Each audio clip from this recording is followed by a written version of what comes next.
और इस बीच बड़ी खबर आपको दे रहे हैं, मुरैना में जहरीली शराब से मौत के मामले में आज एसआईटी जांच रिपोर्ट सौंपने वाली है सरकार को। और आपको बता दें कि ये बड़ा मामला जो लगातार तूल पकड़ रहा था और इसको लेकर आज एसआईटी जांच रिपोर्ट पेश करेगी सरकार के समक्ष।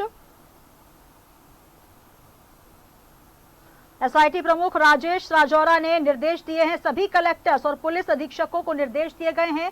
अवैध शराब के ठिकानों पर कार्रवाई के निर्देश। जहरीली शराब से अब तक 24 लोगों की मौत हो चुकी है और मौत के आंकड़े को देखते हुए स्वयं सीएम शिवराज सिंह चौहान ने उच्च स्तरीय बैठक ली और इस बैठक में तमाम निर्देश दिए गए। एसआईटी का गठन किया गया और आज एसआईटी जांच रिपोर्ट सौंपने वाली है सरकार को।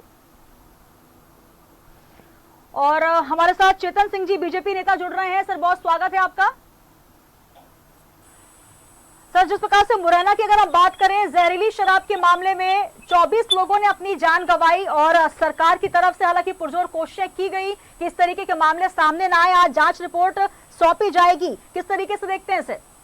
निश्चित रूप से मुरैना का घटनाक्रम हम सबके लिए एक सबक के रूप में पूरी सरकार के लिए सामने आया है और इस सबक से ही सबक लेते हुए सरकार ने पूरे प्रदेश भर में एसआईटी के गठन के साथ साथ पूरे जिलेवार हमने एक टीम बनाई है जो इस प्रकार की अवैध कच्ची शराब के निर्माण में जो लोग लगे हैं, अवैध परिवहन में लगे हैं, इन सब पर सख्त कार्रवाई हो रही है। अनूपपुर, राजगढ़ में व्यापक पैमाने पे बड़े तौर पर जहरीली शराब की तरह अनेक तरह की भट्टियां जो अवैध रूप से शराब बना रही थी उनको पकड़ा है। मुझे लगता है सरकार सख्त लहजे में, सख्त संदेश के साथ इस बार कार्रवाई करने के मूड में है और जिन लोगों ने भी जहरीली शराब है या अवैध शराब है या कच्ची शराब में अपनी संलिप्तता जाहिर की है या मिले गए या प्रशासनिक रूप से मिले गए, निश्चित रूप से उन पर सरकार सख्त एक्शन लेगी। और जो घटना हो गई है उस घटना को हम फिर से उसकी पुनरावृत्ति तो नहीं चाहेंगे, लेकिन इतना जरूर है कि जिन लोगों के परिजनों ने इस घटना के कारण अपने प्राणों को गंवाया है, सरकार विपरीत परिस्थितियों में भी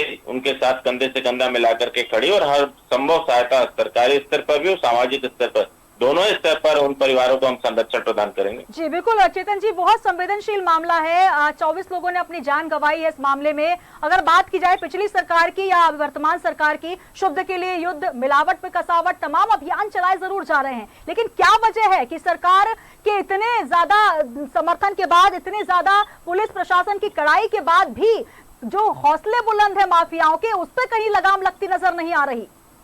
देखिए, कहीं ना कहीं इस बात को हमको स्वीकार करना चाहिए, सरकारें किसी की भी रही हो, सिस्टम में कुछ ना कुछ तो गड़बड़ रहा है। सिस्टम की गड़बड़ी के कारण ही इस प्रकार का संगठित गिरोह लंबे समय से काम कर रहा है और इन्हीं सब बातों को माननीय मुख्यमंत्री जी ने समझते हुए इस बार जो सख्त एक्शन लिया है, इसमें थाने में इन्होंने किसी को नहीं छोड़ा, पूरा थाने पे ही कार्रवाई की है, वहां के एसपी कलेक्टर को भी नहीं छोड़ा है। ये मध्य प्रदेश की प्रशासनिक कार्रवाई का इतिहास का पहला ऐसा उदाहरण है। मुझे लगता है माननीय शिवराज सिंह चौहान जी मुख्यमंत्री के रूप में लंबे समय से उनका अनुभव है, उन्होंने इन सारी तथ्यों को और जो संगठित गिरोह में पर्दे के पीछे जो लोग छिपे हैं, इन सारे चेहरों को माननीय मुख्यमंत्री जी ने भांप लिया है और इसीलिए सरकार बहुत सख्त लहजे में कार्रवाई कर रही है। आगे आने वाले समय में भी सरकार का यही स्टैंड रहेगा। निश्चित रूप से मध्य प्रदेश में अब मिलावटखोर, सूदखोर और इस प्रकार के अवैध अनैतिक कृत्य करने वाले कहीं भी बख्शे नहीं जाएंगे। जी बिल्कुल चेतन जी, बहुत ही गंभीरता से आप बात कर रहे हैं, मुद्दा भी बहुत गंभीर है और कहीं ना कहीं सरकार भी इस मामले में, जिस प्रकार से सीएम शिवराज सिंह चौहान ने उच्च स्तरीय बैठक लेकर स्वयं निर्देश दिए और कड़ाई से इसका पालन होता भी नजर आ रहा है, लेकिन लगातार विपक्ष हमलावर है कि आखिर क्यों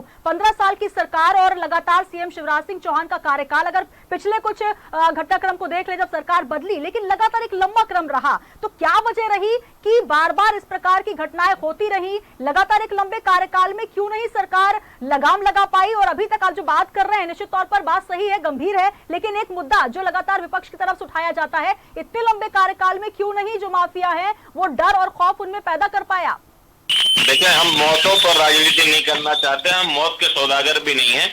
मैं तो एक छोटी सी बात करना चाहता हूँ।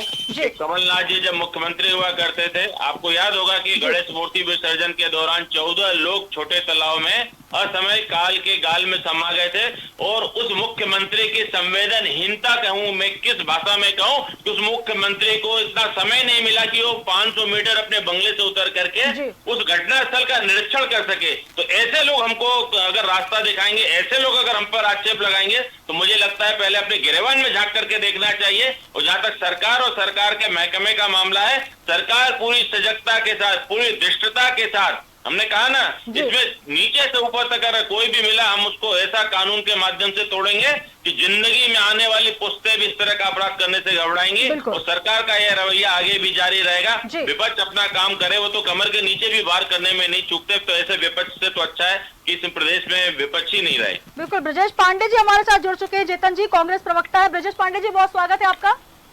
जी बहुत धन्यवाद आपका मैम जी। ब्रजेश पांडे जी आप भी सुन रहे थे चेतन जी की बात, क्योंकि लगातार अगर बात की जाए माफियाओं के जो हौसले बुलंद हैं, लगातार अगर बात की जाए मुरैना का जो मुद्दा है एक बड़ा ही गंभीर और संवेदनशील मुद्दा है। जहरीली शराब से इतने सारे जो लोग हैं वो काल के गाल में समा गए। हालांकि सीएम शिवराज सिंह चौहान ने तुरंत इसमें एक्शन लिया और यही वजह है कि आज जांच रिपोर्ट सौंपी जानी है। क्या कहेंगे इस मामले में? संतुष्ट नजर आ रहे हैं आप जो सरकार की प्रतिक्रिया रही, जो कार्रवाई रही उसको लेकर? देखिए, मध्य प्रदेश में भारतीय जनता पार्टी की सरकार जिस तरह से कार्य कर रही है, जिस तरह से उनको प्रशासनिक रूप से अधिकारियों पर नकेल लगाना चाहिए या दबाव बना के काम करना चाहिए ब्यूरोक्रेसी के अंदर, उसमें पूरी तरह से फिसड्डी साबित हुई है। शिवराज सिंह जी बातें तो बड़ी लंबी चौड़ी करते हैं और भारतीय जनता पार्टी की पाठशालाओं में सिखाया जाता है कि केवल आप बातें करो लंबी चौड़ी, काम धाम कुछ करना नहीं है। अगर यही कार्य पहले किए होते कि ये तीसरी बार नहीं चौथी बार इनकी सरकार बनी मध्य प्रदेश के अंदर, किस तरह से बनी आपसे छुपा नहीं है, षड्यंत्र करके सरकार बनाया इन्होंने। तो सीधी सी बात यह है कि मध्य प्रदेश के अंदर इनको चाहिए ये था कि शपथ लेने के बाद से अब तक प्रशासनिक अधिकारियों के बीच आप अच्छा खासा दबाव बना के रखते, बिना किसी कलेक्टर के, बिना किसी एसपी के, बिना इस महकमे के परमिशन के ऐसे कहीं भी कोई जहरीली शराब नहीं बना सकता है, जिससे कई लोग काल के कूड़गार में समा चुके हैं। मेरा मानना सीधा सा ये है कि ये जो है ये फेल्यूर है सरकार का मध्य प्रदेश के अंदर। आपको ध्यान होगा शहडोल की घटना हो, रतलाम की घटना रही हो या इंदौर की घटना रही हो, कमलनाथ जी के 15 महीने के कार्यकाल में थोड़ी सी भी कोई बातें आई हैं, कमलनाथ जी ने अपने 3-3, 4-4 मंत्रियों को तत्काल वहां पे भेजा और कहा कि हमको रिपोर्ट चाहिए और दोषी व्यक्तियों को निलंबित नहीं हम बर्खास्त करेंगे। लेकिन ब्रजेश जी मुद्दा तो यही है, सरकारें चाहे जितनी बदल जाए लेकिन जो हौसले बुलंद है माफियाओं के, मिलावटखोरों के, आखिर वो क्यों नहीं पस्त हो पाते? आप भी यही बात कर रहे हैं, कमलनाथ जी भी यही बात करते थे, सीएम शिवराज सिंह चौहान जी भी लगातार बैठकों के माध्यम से लगातार निर्देश दे रहे हैं, कलेक्टर्स को चाहे एसडीएम हो सभी को टाइट कर रहे हैं कि इस दिशा में इस प्रकार से कोई भी कदम ना हो जिस वजह से मिलावटखोरों के हौसले बुलंद हो। लेकिन आखिर वजह क्या है कि मध्य प्रदेश में मिलावटखोरी पर लगाम नहीं लग पा रही? भारतीय जनता पार्टी के पिछले 3 साल के कार्यकाल और अब इस कार्यकाल में अगर किसी की चांदी कटती है तो वो सिर्फ मिलावटखोरों की कटती है। भारतीय जनता पार्टी ऊपर से तो बोलती है कि नहीं मिलावटखोरों के खिलाफ कार्रवाई की जाए, लेकिन जब कांग्रेस की सरकार थी आदरणीय कमलनाथ जी ने जो है शुद्ध के लिए युद्ध की अभियान की शुरुआत किया तो भारतीय जनता पार्टी के पेट में दर्द शुरू हो गया। मेरा सीधा सा कहना है कि बीजेपी के नेताओं को ये समझना चाहिए कि जब तक समाज में ऐसे वर्ग को, ऐसे लोगों के खिलाफ कार्रवाई हम अंदर से नहीं करेंगे तब तक इसमें सफाई नहीं होगी। वातायन तभी शुद्ध हो सकेगा मैम जब पूरी के पूरे सिस्टम को आप ठीक करो।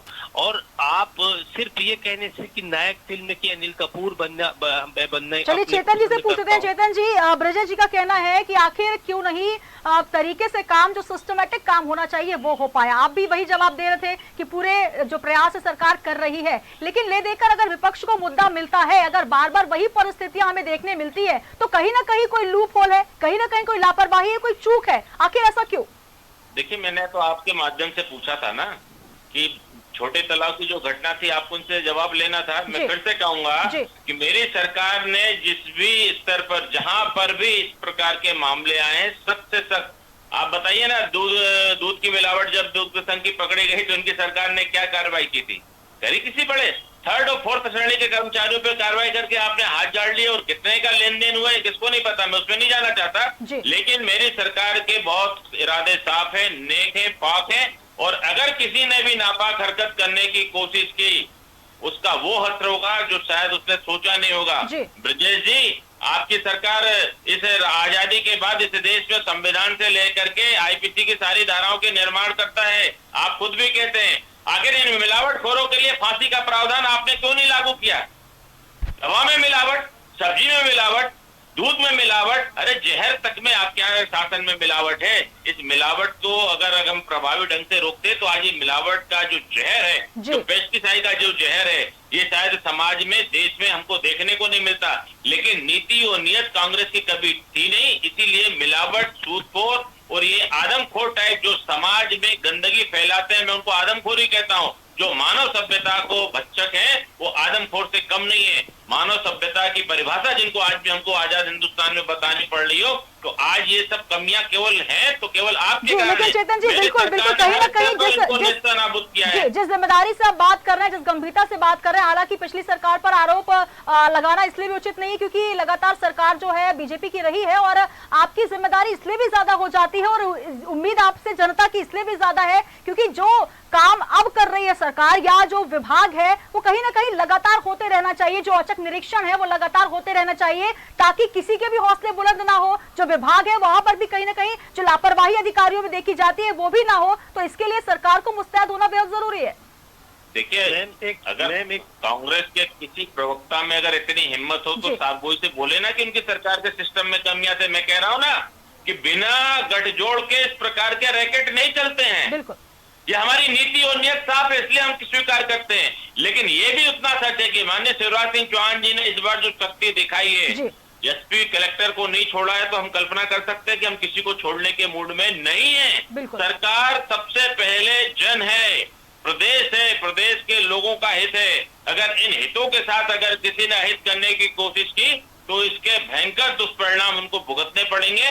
वो विधि सम्मत जो भी भयंकर परिणाम होंगे वो भुगतने को वो लोग तैयार रहे। बिल्कुल, और यही उम्मीद और कामना हम भी करते हैं, प्रदेशवासी भी करते हैं कि इस प्रकार की कार्रवाई होती रहे ताकि हौसले बुलंद ना हो मिलावटखोरों के। बहुत शुक्रिया चेतन जी हमारे साथ जुड़ने के लिए।